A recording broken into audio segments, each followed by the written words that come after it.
Now, Lynn, the first question that I want to ask you comes from someone in Russia who you have been engaged in an ongoing dialogue with on these very questions. For people who have been following this on the website, this is the third in a series of questions from one of Russia's leading bloggers on economic issues, who has asked Lynn in the past to explain what he meant by various elements of the recent Russia-China economic agreements. And Lynn has answered those. Those answers are public, and as I said, you can see them on the site. But as Lynn answers, he has more questions. He says, Lynn, you say, quote, without an essential change from the present world British-run monetary system to a credit system, all of the currencies of the world would become worthless very soon. This point is, at the very least, it seems to me, disputable. If we look at, for instance, the Russian economy, we will see that it does not have as huge an internal debt and so many financial bubbles as we see in America. So even if the dollar collapses, it does not necessarily mean that the same will happen with our ruble. All that we would need to prevent such a scenario is to leave the foreign exchange market and start using the ruble in international trade. If someone needs energy supplies from Russia, he will have to offer something useful to us, technology supply and industrial modernization, for example. Please comment on this. Secondly, you say, quote, the U.S. dollar's ties to China's economy mean that an increase in per capita value and output of the China economy engaged in the presently agreed China-Russia agreement would mean a revival of the value of the presently collapsing U.S. dollar through the increased value of the U.S. debt to a rising Russia-China economy. I will put my question to you in slightly different form. Do you agree that Russia and China are able to perform this project even if the dollar collapses? On the latter question, no. Without the United States, Russia and China's cooperation would not be successful. The other question to consider here, the deeper one is, there is no such thing as an autonomous economy on this planet today. There is no self-sufficiency, nor is there any pairwise self-sufficiency.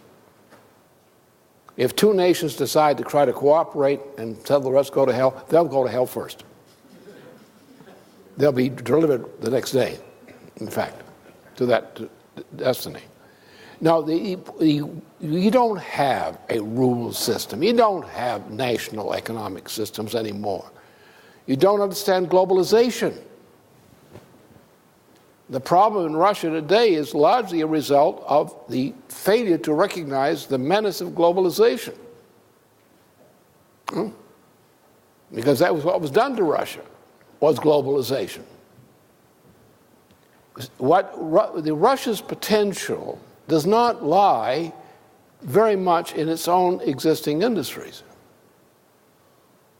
That is, on the scale of those industries. And trade in that country or trade with other countries and a few countries is not going to solve anything. You've got to increase the productive powers of labor of each country and all countries, and that you can only do with cooperation because of globalization. There is no such thing. For example, take the case of grain. Helga went through this in her presentation just a few weeks ago on this question. There is no such thing as any independent nation on this planet.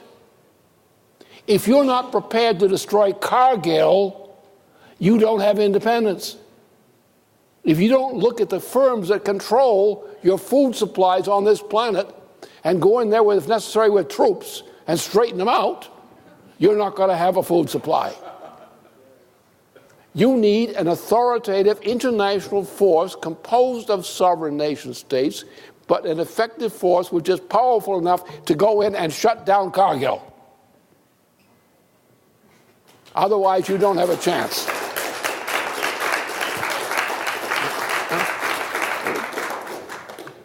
You're in a globalized system. What's a globalized system? It's an empire. You tolerated Cargill. You tolerated similar kinds of firms. You tolerated globalization, and you thought you were smart. You had legislators who did that in country after country. You talked about globalization.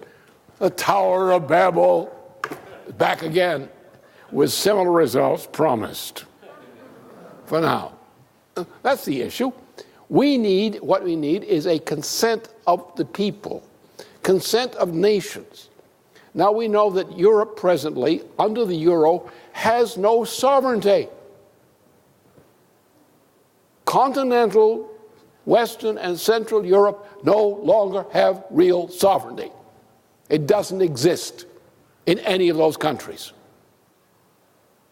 We have to take a bunch of nations which do have enough power to represent sovereignty, which is largely the United States, Russia, China, and India, and a few neighboring countries which will share their emotions in this matter.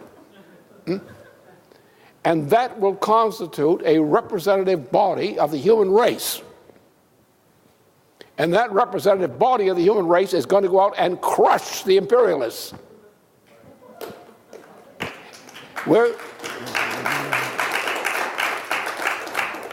I'm declaring war.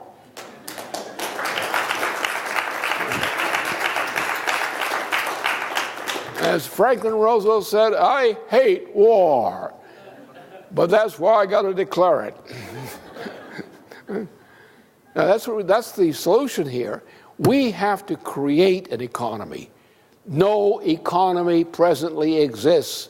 No sovereign national economy presently exists anywhere on this planet. You want to talk about trade within and among nations?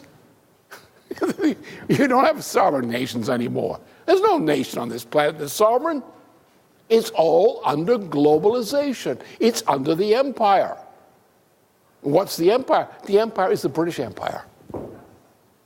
The enemy is the British Empire. And the British Empire does include Buckingham Palace, or there's another name for the place, but I won't use it here.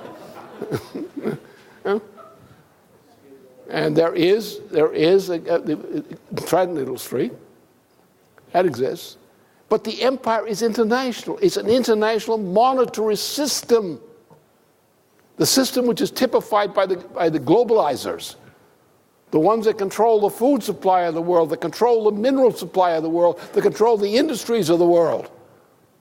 These bastards have to be shut down in order to get our national sovereignties back. And what we have is we have a nasty pact of nations who say we're going to take our national sovereignty back. We're going to eliminate globalization. We're going to have equitable treaty agreements among cooperating nations. We're going to think in terms of 50-year projects, in some cases 100-year projects. Or the development of northern Siberia is a 100-year project, which is extended across through the Bering Straits, through a tunnel through the Bering Straits, into Alaska, into Canada, and down into the United States. We're going to take the Arctic region of the continents, and we're going to start to develop them because they contain essential resources, and we do know how to deal with them. At least some of us do. We're going to deal with Africa. We're going to build a modern type of railway system which unites the world. We can divide, as we've done this, and reported on this repeatedly. We can today create the equivalent of a high-speed rail system, including a magnetic levitation system, with a high degree of automation in it. We can create an entirely new transportation system for the entire planet. We can connect all of Eurasia, with Africa and with the Americas, with effectively a single stroke, one continuous set of railway systems, going down into Africa and transforming Africa, and you can't do it without railway systems. Look, for example, take a look at Africa. Africa has a great amount, especially in the Southern Shield, of the mineral resources of Africa as a whole. Why aren't the Africans rich? Take a picture of this helicopter study, that is done from helicopters, traveling over various parts of Africa and looking down at these parts in daytime and night. What's the condition of Africa? Africa is a British crime against all humanity. Africa has one of the greatest agricultural areas of the world. Why don't they have farms? Why don't they have farm food? Why is there no light at night in most of Africa? Why is there no mass transportation system? Why is there no effective system of disease control? Why is there no development? Why is Africa only raped of its raw materials and not developed? Why is the water system of Africa not developed? Why is the Nile system never been completely developed? That's the problem. And therefore, we have to have ground rules for nation states. Our basic point is nation states. Because nation states involve the concept of culture. Now, the power of creativity, which does not exist in monkeys, but should exist in people, even not among some politicians. The power of creativity is unique to mankind. All processes on this planet and beyond are creative. The inanimate nature is creative. Look at what happened. You had a sun. The sun is sitting out there. It was all by itself. Spinning around rapidly, not knowing where to go. In this neck of our galaxy. Just that little sun. And the sun spun off some things. It created, it just spun out there. And it began creating the periodic table. With the complete periodic table, which keeps growing and developing all the time through isotopes, some of which are generated by the aid of life-living processes. And so suddenly, now you had the sun suddenly became a whole solar system. And all these kinds of developments occurred. So the sun itself is creative. The universe is creative, inherently. Animal life is creative, but none of them can think. None of them have the ability for voluntary transformation of the universe.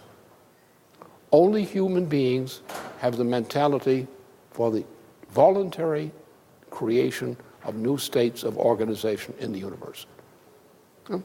And we need more people who are creative.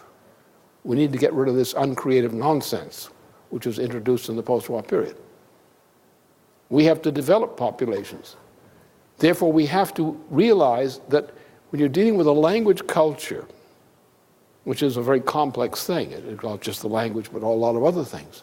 When you're dealing with a language culture, you have a certain depth of a faculty called irony, which exists in every language culture, which is generally expressed in the music and the poetry, the art, and so forth of that culture. And therefore, people, when you touch that aspect, which is deeply embedded in a national culture, you are getting close to where the creative powers of the individual lie.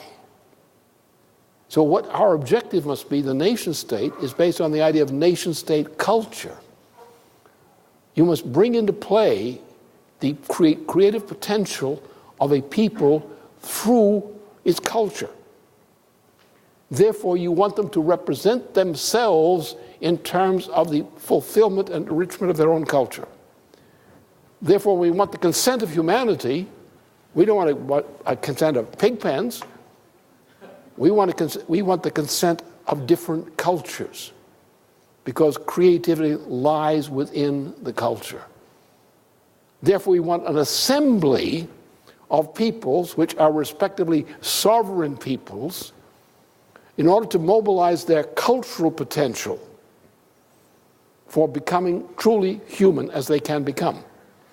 And it's the consent of these sovereign cultures which we must bring into play in order to finally achieve what Franklin Roosevelt intended when he designed the idea of the United Nations, was to eliminate all elements of oppression from this planet and to create a system of sovereign nation states, of developed sovereign nation states, which will then take over the entire territory of the planet, leaving no room for empires or similar kinds of phenomena. And bringing that together, that should be our purpose. So therefore we have some nations which have together the power, sufficient power, to free the slaves among the other nations. And our job is to free the slaves. Europe is a bunch of slaves. South America is largely a bunch of slaves. We must free them. And those nations which have the ability, the power, and the determination to do that must join on behalf of humanity as a whole. Because we're going to have to read another thing. We're going to go to Mars. Not this week. But we've got to get there. I won't be there. I will be there in spirit, and I don't know what I'll be able to do as a spirit. I do the best I can. Huh? Right? So therefore, mankind has a destiny. All nature is creative. Inanimate nature is creative, as we see when we study the inanimate processes of physics, of physical science. Living processes, all living processes are creative. Look at the emergence of species, new species, and varieties which have come out of the existence of life on this planet. Life itself is creative. The human mind is creative. And the human mind is the only willfully creative power on this planet. And that's what our purpose is. Therefore, we as mankind must look to the future. And the future is not what might happen next week. The future is what we can cause to happen, which is a higher state of existence of mankind than has ever existed before. For that reason, we know we must go to Mars. And there are a lot of problems which some friends of mine and I are working on this question of how we're going to get to Mars. We're very serious about it. We're determined to get there. I may not see it in this incarnation, but nonetheless, it'll take us about 4 generations to do that, and with that time, we can solve the problem. So therefore, our objective here is to bring nations together, recognizing that no nation has sovereignty. Not now. We're going to have a system of sovereignty on this planet, of sovereign nations, because we need it, because human culture demands it. Therefore, we nations which are strong enough to do this, who represent enough power to pull this off, have the obligation to exert that power we have when we're acting jointly to get rid of the British Empire. And when you think that way, you're thinking strategically. Get away from those lower forms of thought, which are petty ones. We're going to change this planet to make it a respectable planet that the other nations, the other planets don't have to be ashamed of.